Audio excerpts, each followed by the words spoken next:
Magandang mga karil. Ganito po, naghahanda ang mga Hebro. Yan po, gaya po pala sila po naghahanda. Yan.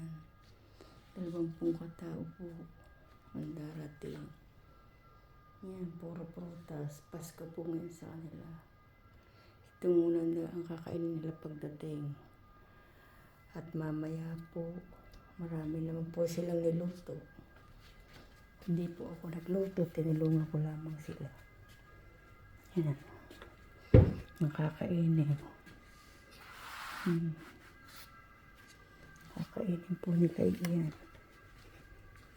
Yan.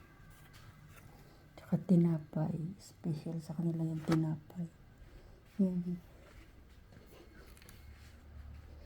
Yan po. Ang kakainin nila mga kasama. At ito po, ang labas.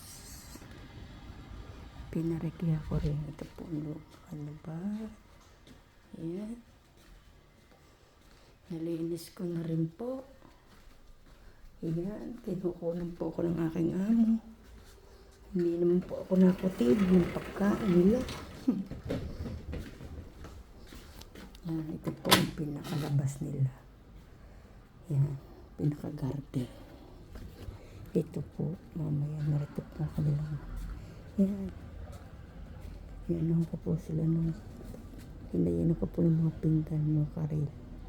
Yan po, parating na po sila. Pero ang pagkain po ay luto mo lahat.